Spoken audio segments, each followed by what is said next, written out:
Qué maravillosa tarde que estamos compartiendo todos juntos en estas cuartas jornadas nacionales y primeras provinciales de agua y educación que las realizamos desde Córdoba para todo el país. Tengo muchísimas ganas de este momento, de presentarla a ella. ¿Por qué? Porque vamos a prepararnos para conocerla, para conocer un poco más acerca de su libro, y ya nos metemos de lleno en esto que va a ser talleres. Durante todo lo que reste de la tarde vamos a tener distintos talleres con expertos que nos van a estar acompañando. Y en este caso la quiero presentar a la ingeniera Marta Cautaz del Consejo Hídrico Federal con el libro Las peripecias de Juana la Gota. En este taller presenta justamente un libro para niños sobre los principios rectores de la política hídrica, las peripecias de Juana la Gota en tono didáctico con atractivos recursos gráficos y literarios, impulsado por el Consejo Hídrico Federal. Así que bienvenida, mi querida Marta, gracias por estar con nosotros. Buenas tardes, hola. Gracias, Gaby, por la presentación. Efectivamente, he sido invitada a estas cuartas jornadas de agua y educación nacionales y primera provincial de Córdoba, felicitaciones, como autora de Las peripecias de Juana la Gota. Aquí está mi libro, que es una adaptación para chicos de los principios rectores de política hídrica de la República Argentina. Este libro fue editado a través del COIFE, el Congreso Hídrico Federal, en 2019. O sea, tiene apenas un añito de vida, pero ya nos ha dado muchas alegrías y satisfacciones. Así que bueno, estoy aquí para presentarles a Juana. Les hago así como un primer vistazo, a ver, aquí la tenemos. Hello, Juana. Juana la Gota. Y para comentarles un poco cuáles son las proyecciones que podemos, digamos, aplicar a través de este libro para difundir la preservación del agua. Bien, hace ya muchos años que en el mundo entero y en nuestro país hemos tomado conciencia de que este valioso tesoro que es el agua no es eterno, tampoco es estable, vale decir, es un recurso escaso y también vulnerable. Por esa razón, en Argentina se han reunido hace algunos años todas las provincias más el gobierno nacional para establecer una serie de normas que ordenan y rigen el manejo del agua a nivel nacional. Estas normas son los principios rectores de política hídrica, un acuerdo federal del agua, una especie de constitución nacional del agua, ¿por qué no?, que consta de 49 principios, de los cuales se tomaron 25 para adoptarlos en este libro. Bueno, ¿cómo surgió este proyecto? Surgió en unas jornadas similares a estas que se realizaron en la provincia de Río Negro en octubre del 2016, hace exactamente 4 años. Allí en Bariloche, en el Bolsón, me invitaron gentilmente a través de la Facultad de Ingeniería y Ciencias Hídricas, de la que estoy egresada, aquí en Santa Fe, para hacer unos talleres en donde yo presentaba la relación del agua con la literatura. A muchos les resultó sorprendente esto, pero a mí, que soy ingeniera y en recursos hídricos y escritora al mismo tiempo, me resultaba de lo más natural, porque, a ver, desde que pronunciamos la primera palabra, el primer vocablo, que es mamá, probablemente, y aprendemos a escribirlo tal vez como nuestra primera experiencia literaria, yo creo que realmente la segunda palabra primordial es agua. ¿Por qué? Porque el agua es tan indispensable para la vida como una madre. Y desde que el ser humano necesitó expresar por escrito, dejar constancia o testimonio de sus experiencias, de sus descubrimientos, de sus sensaciones, de sus creencias, la presencia del agua en la literatura es realmente muy clara y abundante. Si nos remitimos, por ejemplo, a los primeros testimonios escritos, que obviamente son las escrituras bíblicas, allí ya en el Génesis figura el agua como el elemento sobre el cual flotaba el Espíritu Divino. Y algunos acontecimientos emblemáticos de la Biblia, como son el cruce del Mar Rojo, cuando se abren las aguas y Moisés a su pueblo, o el diluvio universal con el arca de Noé, también dan cuenta de esta presencia del agua que es contundente. Bueno, a medida que avanzamos en la historia, en la Grecia clásica, por ejemplo, el poeta Píndaro, que era uno de los más célebres poetas de aquel entonces, nacido por el 518 a.C., expresa en uno de sus escritos más famosos esta frase: mejor el agua. Con esta frase comenzaba una alabanza a una victoria en los Juegos Olímpicos del emperador de turno. Y Píndaro hacía allí una triple comparación de esta victoria con el agua como el elemento más importante, el oro, que sobresale entre otras riquezas, y el sol, que es el mayor de los astros. O sea, con esta simple frase, lo mejor, el agua, los griegos ponían de manifiesto la alta estima que tenían por el agua al compararla con el sol y con el oro. Bien, sin irnos de la Grecia clásica, tenemos también una referencia muy clara en la obra universal de Homero, la Odisea, donde todo el periplo del héroe, Ulises u Odiseo, transcurre en un entorno acuático, en el mar, desde que participa de la guerra de Troya hasta que vuelve a su Ítaca natal a buscar a Penélope, que lo esperaba desde hacía años. Bueno, de ese concepto de Odisea yo también me tomé para generar la idea de este libro, ¿no? La Odisea como un periplo que también el agua realiza, ¿no es cierto? Porque en su recorrido del ciclo hidrológico, bueno, sufre transformaciones, se enfrenta a fenómenos naturales, tiene eventos y obstáculos, ¿verdad? Bueno, entonces también por esa semejanza me tomé de esta literatura de aquel entonces. Bueno, también tenemos la famosa leyenda de Rómulo y Remo, ¿no? Los creadores o los fundadores de la ciudad eterna de Roma, también tiene un entorno de agua, porque estos gemelos fueron abandonados en el lecho de inundación de un río durante una crecida.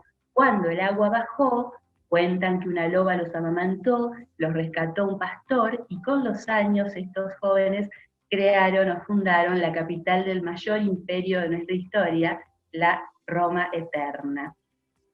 Bueno, también nosotros aquí en nuestras culturas precolombinas, en América, tenemos constancia escrita de la preponderancia del agua, en muchos escritos rescatados de las antiguas civilizaciones americanas, se invoca al agua para, bueno, obviamente detener la hambruna causada por las sequías, para frenar inundaciones, para invocar a los dioses, para tener cosechas provechosas. Y en los siglos más recientes encontramos numerosas obras de la literatura universal de diversos autores que tienen que ver con el agua. Les recuerdo, por ejemplo, a Herman Melville con la famosa novela Moby Dick, de la ballena blanca, y en la novela un personaje que es el narrador de la historia, Ismael Marinero, nos dice lo siguiente: fíjense, tome usted cualquiera de los senderos que le plazca, y este casi seguramente lo conducirá a través de un valle para dejarlo junto a una corriente de agua. Hay en ello algo de magia. Deje que el más distraído de los hombres se sumerja en los ensueños más profundos. Póngalo de pie.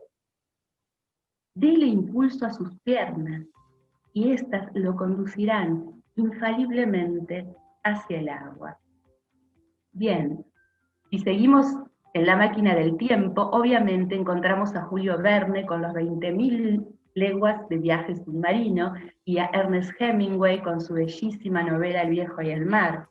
En la literatura contemporánea, muchos autores han tomado el tema del agua como un símbolo de cambio, de mutación, de paso del tiempo, esto de el río de la vida que va hacia el mar.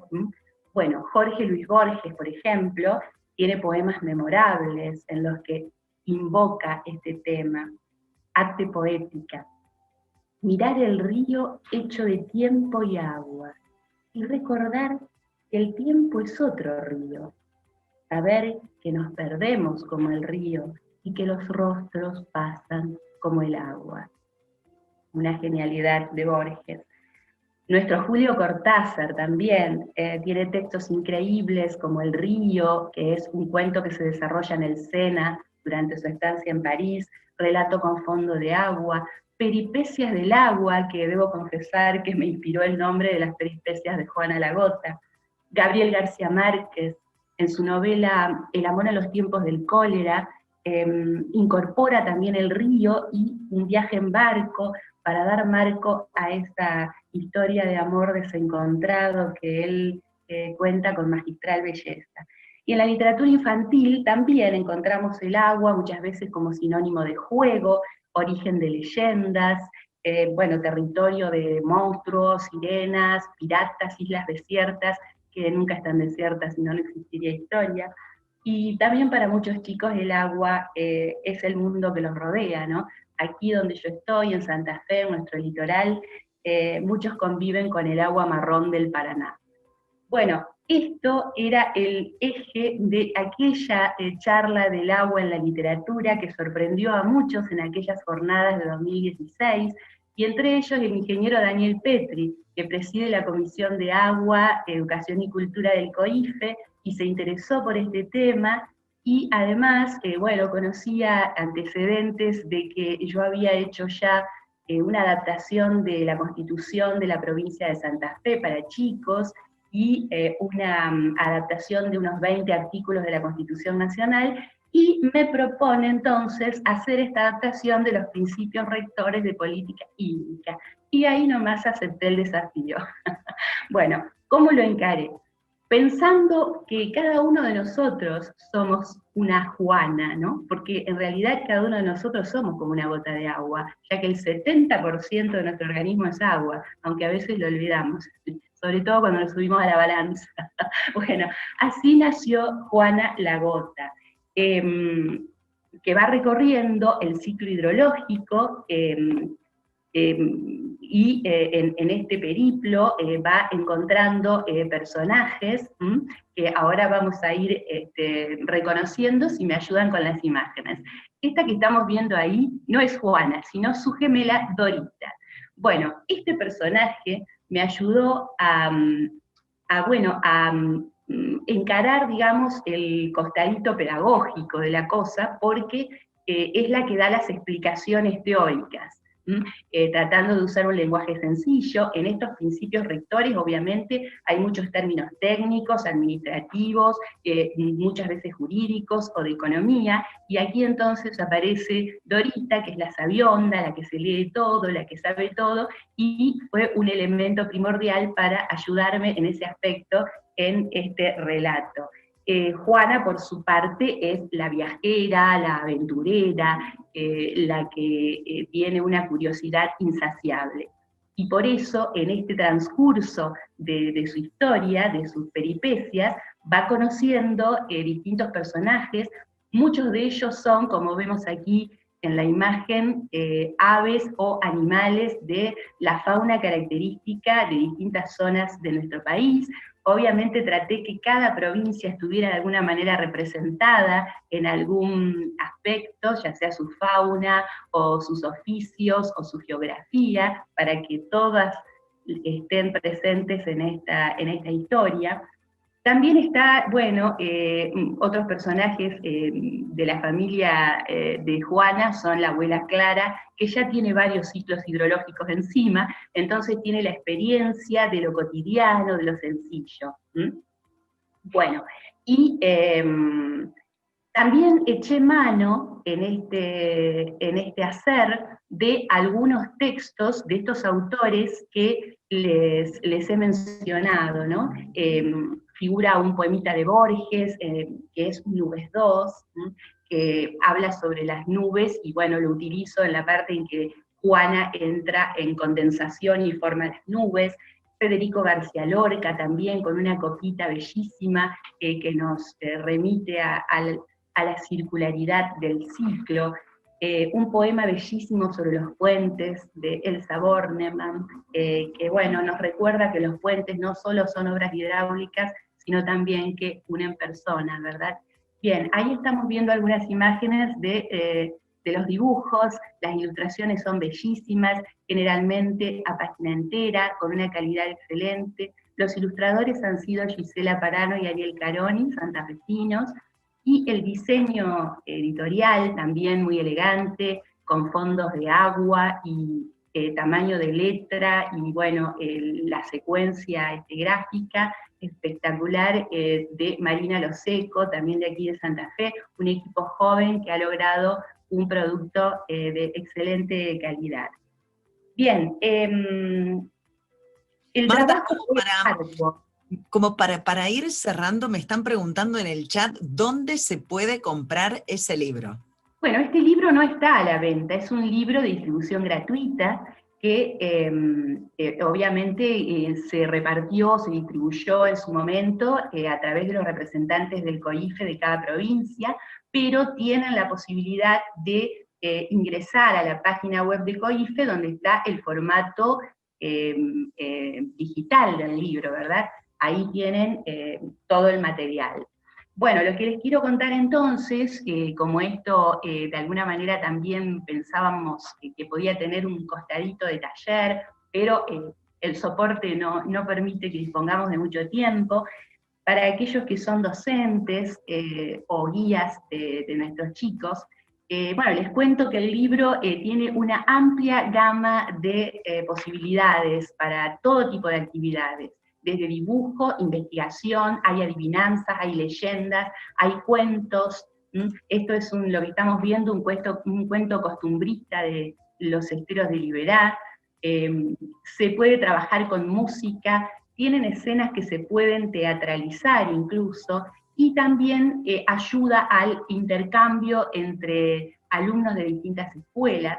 Nosotros hemos tenido experiencias maravillosas, a mí me llegan de todas partes del país, por suerte, y acá en Santa Fe el año pasado hicimos un intercambio con los chicos de quinto año de la Escuela Industrial Superior, dependiente de la Universidad Nacional del Litoral, y dos escuelas de un distrito costero, Alto Verde, aquí Lindero al Río en Santa Fe, donde los chicos de la Escuela Industrial Superior, bueno, recibieron en su laboratorio a los alumnos de las escuelas para enseñarles a hacer filtros caseros para optimizar la calidad del agua.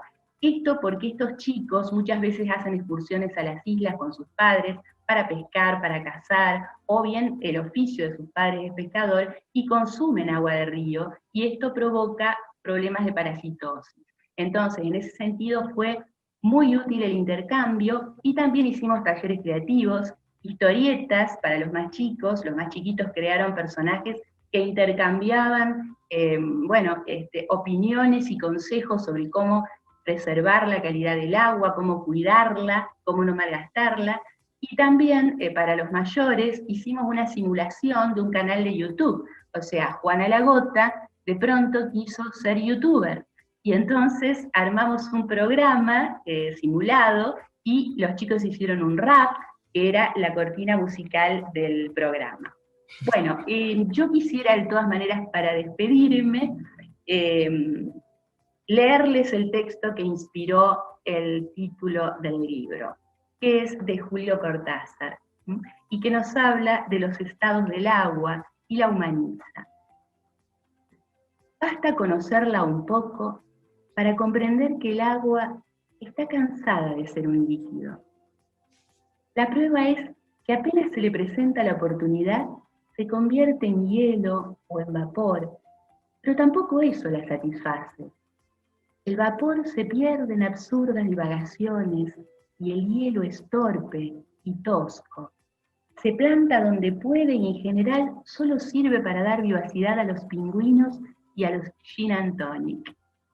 Por eso el agua elige delicadamente la nieve, que la alienta en su más secreta esperanza, la de fijar para sí misma las formas de todo lo que no es agua, las casas, los prados, las montañas, los árboles.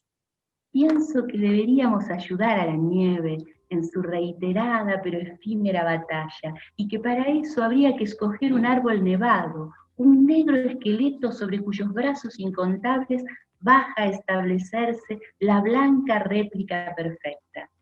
No es fácil, pero si en previsión de la nevada aserráramos el tronco, de manera que el árbol se mantuviera de pie sin saber que ya está muerto, como el mandarín memorablemente decapitado por un verdugo sutil, bastaría esperar que la nieve repitiera el árbol en sus detalles completos, y entonces retirarlo a un lado sin la menor sacudida en un leve y perfecto desplazamiento.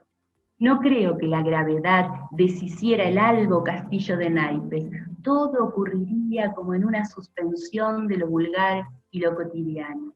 En un tiempo indefinible, un árbol de nieve sostendría el realizado sueño del agua. Quizá le tocara a un pájaro destruirlo, o el primer sol de la mañana lo empujara hacia la nada con un dedo tibio. Son experiencias que habría que intentar para que el agua esté contenta y vuelva a llenarnos jarras y vasos con esa resoplante alegría que por ahora solo guarda para los niños y los gorriones. Bueno, este bello texto de Julio Cortázar nos acerca al agua de esta manera. Y para terminar les voy a pedir si pueden, por favor, compartir la foto número 10, que es la representación de la fábula del colibrí, que más de uno de nosotros seguramente ya la conocemos, pero así muy cortito les menciono que de alguna manera representa la participación que se espera de cada uno de nosotros para ayudar a preservar este tesoro que es el agua y que es la vida misma. En un gran incendio los huemules huyen y en su camino se cruzan con un pequeño colibrí que vuela en sentido contrario. Entonces el más anciano de los huemules se detiene y le pregunta: ¿pero a dónde vas, chiquitín? Voy a recoger una gota de agua del lago para ayudar a apagar el incendio. Una hembra que protegía a su cría le dice: pero eso es imposible, no podrás hacerlo. El colibrí, agitando sus alas de colores, le dice: es probable, pero al menos cumplo con mi parte. Bueno, así que ahora cada uno de nosotros va a ser como el colibrí y cumplir con nuestra gota de agua para apagar el gran incendio. Muchas Qué gracias. hermoso, Marta, qué hermoso escucharte. Hasta me inspiraste a escribirte así, unas palabras. Cuando las palabras son impecables, cuando la poesía nos acaricia, estamos en presencia de momentos placenteros en este mundo voraz. Muchas gracias, Marta Coutaz. Bueno, muchas gracias a ustedes. Gracias a vos. Antes de despedirte, me piden por favor acá en el chat si podés reiterar de dónde se puede bajar ese libro gratuitamente. Bueno, es la página web, la página oficial del COIFE, Consejo Hídrico Federal. Si ustedes lo googlean, aparece Consejo Hídrico Federal, que creo que es www.coife.org.ar, y allí en la página está directamente un cuadradito con un loguito que dice Las peripecias de Juana la Gota, que lo van a reconocer porque prácticamente es la reproducción de la tapa del libro, y se puede bajar en formato PDF para guardarlo en la compu, o se puede manejar incluso en un celular, y además les digo que ahora presten atención porque se viene la Odisea del Agua, que es como una prolongación del proyecto del libro de Juana la Gota en un formato digital como un juego interactivo. Así que bueno. eso es interesantísimo para los chicos y les propongo que participen del taller que me sigue, que es sumamente atractivo e interesante ese proyecto que ya está casi disponible. Qué lindo, Marta. Una pregunta más. ¿Qué les Bueno. aconsejás a los futuros escritores interesados en el agua? Ay, que lean primero, lean, porque realmente, bueno, ya decía Borges que ser un buen lector es, digamos, el primer paso para ser un buen escritor. Pero eso, y ponernos a revisar realmente de todo el material que seguramente hemos leído en la vida, sea poco, mucho o mediano, el agua está vigente porque obviamente es como decimos habitualmente, es la vida misma. Es así. Así que, es riquísimo el material y se pueden encontrar muchas salidas exitosas en este sentido. Y poéticas, Marta, como decís vos. muchas gracias. Muchas gracias, un verdadero placer tenerte en estas jornadas. Gracias, de Bueno, corazón. para mí también. Muy amables y gracias por compartir. Muchísimas gracias. Bueno, la teníamos a Marta Coutaz, que nos acompañaba en este momento maravilloso donde le ponemos poesía, le ponemos color, le ponemos algo de música también y sobre todo imaginación, porque cada uno de nosotros seguramente imaginamos nuestro mundo con esas palabras de Marta que nos ha regalado en estas jornadas.